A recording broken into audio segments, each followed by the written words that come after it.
Hey everyone, and welcome back for another deep dive. This time we're taking a look at Isaiah chapters 34 through 39. Oh yeah, this is a really interesting section. It is lots of imagery and some surprising turns as we go. We've got fiery judgment, blooming deserts, a king praying, a disappearing army. And don't forget the cautionary tale about pride. Yeah, that's right. It's a wild ride. And no matter how familiar you are with Isaiah, these chapters, I think, really offer some powerful insights. Insights into faith and prayer and how God interacts with humanity.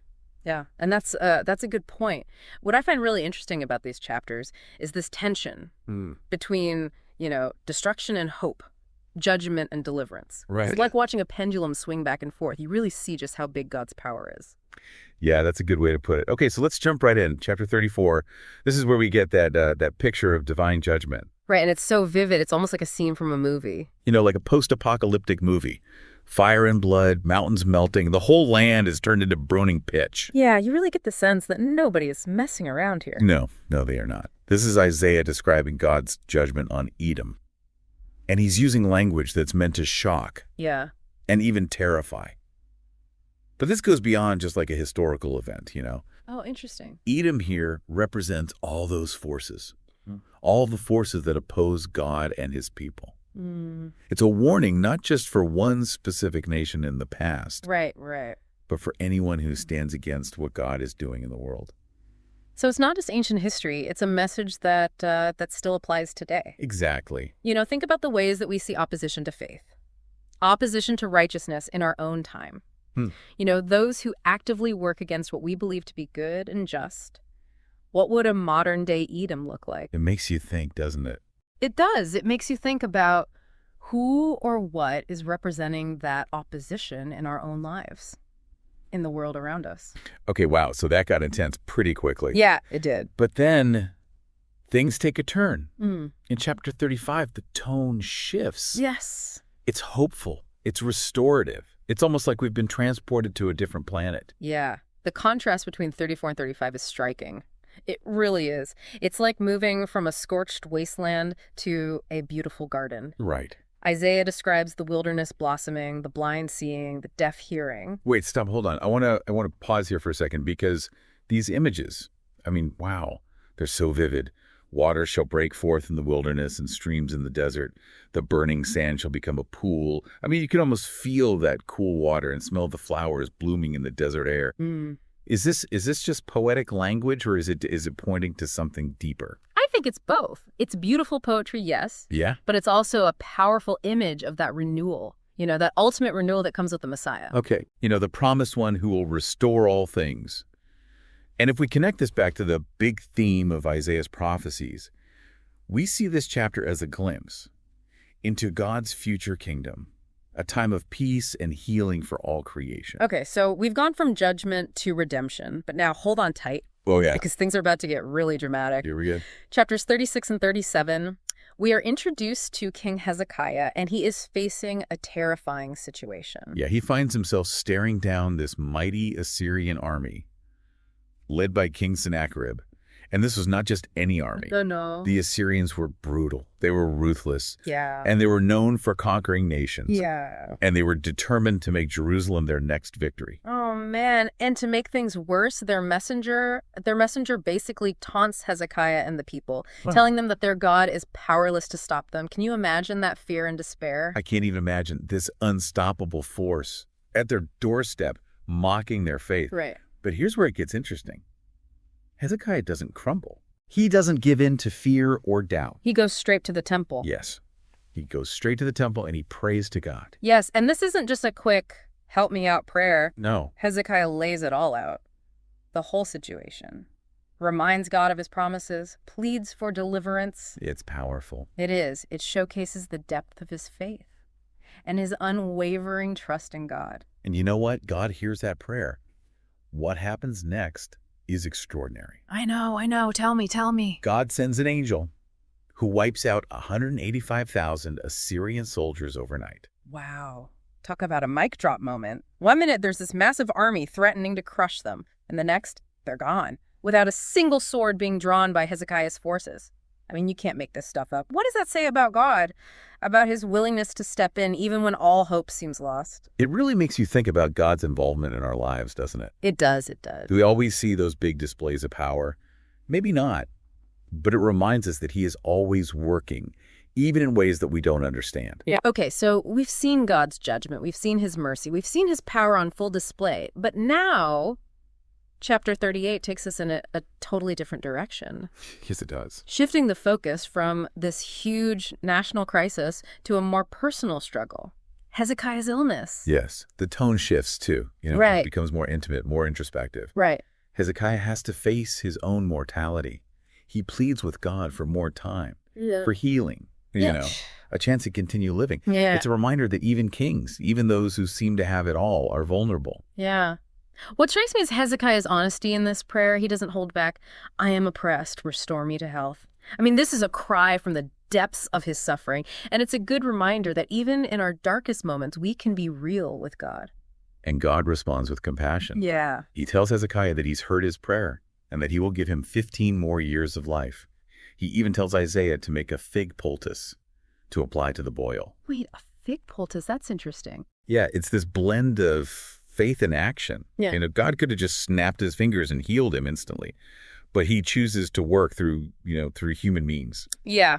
Yeah. It's almost like he's saying, yeah, I'm going to heal you, but we're going to do this together. Yes. It's a reminder that God often works in partnership with us. I like that. That makes sense. So Hezekiah gets a second chance, right? Things are looking up. Hold on to your hats, because chapter 39 throws a curveball. Oh, yeah. This is a cautionary tale about pride, and it has some serious consequences. It does.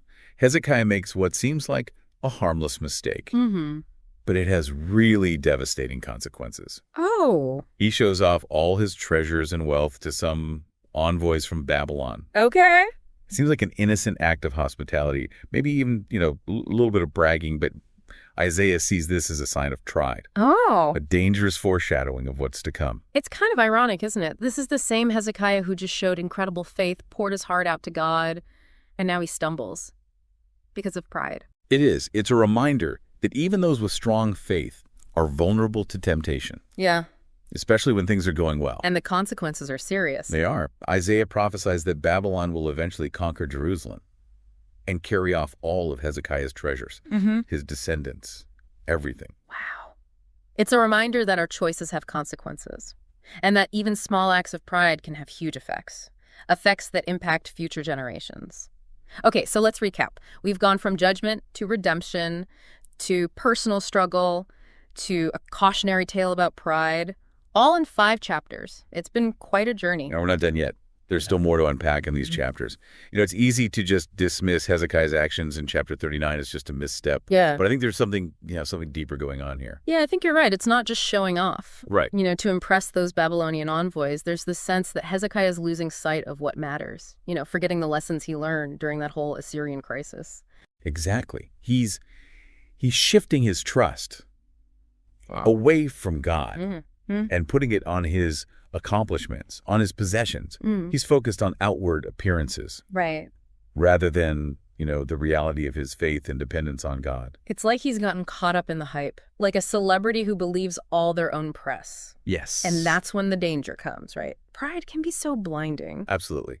And it's interesting because the text doesn't explicitly say that Hezekiah's pride is the cause of his downfall. But it's there. It's implied, yeah. Think about it. Just a few chapters ago, he was on his knees begging God for help. Right. And now he's basking in the admiration of these foreign envoys. Yeah. Classic case of pride comes before the fall. And this isn't just a warning for kings, right? This is something we can all relate to. We all can. Have you ever accomplished something you're proud of and then, caught yourself getting a little too big for your britches? Oh, yeah. All the time. Yeah. Yeah. This chapter makes us take an honest look at ourselves. What are we putting our trust in? Is it possessions, achievements, status, or is it something bigger, something like God's love and provision? Okay, so we've explored judgment and mercy, the power of prayer, and this warning about pride. What's the takeaway for our listeners? Good question. I think these chapters remind us that we are all on a spiritual journey. Yeah. Full of ups and downs, victories and setbacks. And just like Hezekiah, we're all going to face challenges that test our faith. moments when we feel overwhelmed, afraid, even lost. But we're not alone in those struggles. God is always there, ready to hear us and to help us through those tough times. And just like Hezekiah experienced both judgment and mercy, we'll experience the consequences of our choices, both good and bad. Right. But we also have the opportunity to turn back to God, to learn from our mistakes, and to seek his forgiveness. It's so reassuring to remember that our relationship with God is ongoing. It's not a one-time thing. It's a journey. We're always learning. We're always evolving. Hopefully we're moving closer to him as we go. And just like Hezekiah's encounter with the envoys, we need to be aware of how pride can sneak into our lives. Yeah. It can disguise itself as confidence or ambition or even a desire to help others. Right. But if we're not careful, it can lead us away from what matters. Exactly. Humility is key. Recognizing our need for God. Yeah. Acknowledging that he is in control. And relying on his grace. That's how we deal with the ups and downs of life. Our lives aren't about all the stuff or proving how great we are. It's about something bigger. It's about our relationship with God, walking with him and serving others. That's it. That's what it's all about. Man, it's amazing how these old chapters can still speak to us today. What stands out to me is just how honest these characters are, especially Hezekiah. I mean, we see his fear, his despair, his joy, his pride.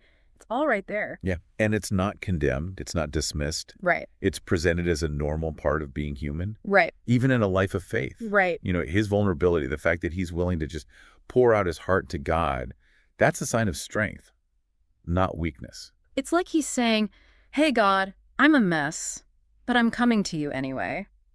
It reminds me that faith isn't about being perfect or pretending we have it all together. It's about acknowledging that we need God. Yeah. And bringing everything to him, even the messy parts. That makes me think about my own prayers. Do I come to God honestly? Or am I trying to, put on a show? Like I'm curating an Instagram feed for God. It's a good question for all of us, isn't it? It is. True intimacy with God requires authenticity, being real, being honest, being open about our struggles and our joys. Yeah. It's about, taking off the mask, showing up as we are. Okay, so as we wrap up this deep dive into Isaiah 34 through 39, what's the one thing you want listeners to take away? Ooh, that's tough. But if I had to choose one thing, it would be this. No matter what you're going through, no matter how far you've strayed, God's love is always there.